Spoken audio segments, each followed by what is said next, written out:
रामायणातील रामाची भूमिका करणारे राम हे बुद्ध धर्माकडे कसे वळले। गगन मलिक हे दिल्लीचे जाट परिवारात जन्मलेले। वडील खूप मोठे उद्योगपती। त्यांचा परिवार धार्मिक असल्यामुळे त्यांची आई त्यांना रामायणाच्या कथा सांगायची। लहान होते तेव्हा ते रामलीलामध्ये भाग घेत आणि रामाची भूमिका करत। मोठे झाल्यावर ते भारतीय रणजी क्रिकेट टीममध्ये खेळले। त्यानंतर त्यांनी टीव्हीच्या जाहिरातीत एंट्री केली। अभिनय क्षेत्रात आल्यानंतर 2004 मध्ये पुरुष सौंदर्य स्पर्धेत मिस्टर फोटोजेनिक हा पुरस्कार त्यांना मिळाला।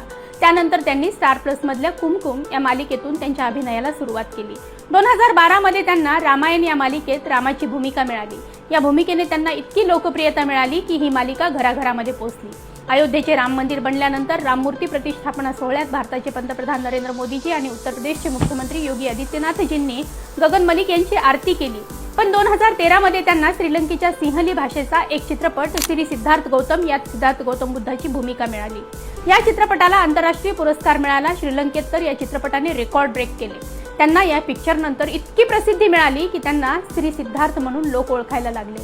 जेव्हा ते सिद्धार्थ गौतम बुद्धाची भूमिका करत होते तेव्हा त्यांनी बुद्धाच्या जीवनाचा आणि धम्माचा अभ्यास केला आणि त्यानंतर त्यांनी थायलंड येथील वॉट दॅट थॉंग या विहारात आपले सुंदर केस आणि वेश त्यागून त्यांनी 1 महिना चिवर वस्त्र परिधान करून बौद्ध धर्म स्वीकारला आणि त्या धर्माची शिकवण अंगीकारली। ते आज गुलबर्गा ते तेलंगणा 30 दिवस धम्मचक्र प्रवर्तन परिक्रमा करत आहेत। ते म्हणतात बौद्ध धर्म हा धर्म नाही तर जीवन जगण्याची कला आहे। त्यांनी एक संकल्प हाती घेतला आहे, माणूस या जन्मात येतो त्याला एक दिवस निर्वाणपद आहेच। त्यांनी 84,000 बुद्ध मूर्ती भारतामध्ये स्थापित करण्याचे त्यांचे लक्ष्य आहे। त्यामागचे कारण की आपल्या देशात एक असा सम्राट होऊन गेला ज्याने तलवारीऐवजी धम्माचा मार्ग निवडला आणि 84,000 बौद्ध स्तूप निर्माण केले। हे स्तूप केवळ वास्तू नव्हे तर अहिंसा, करुणा, समता आणि मानवतेचा संदेश आहे।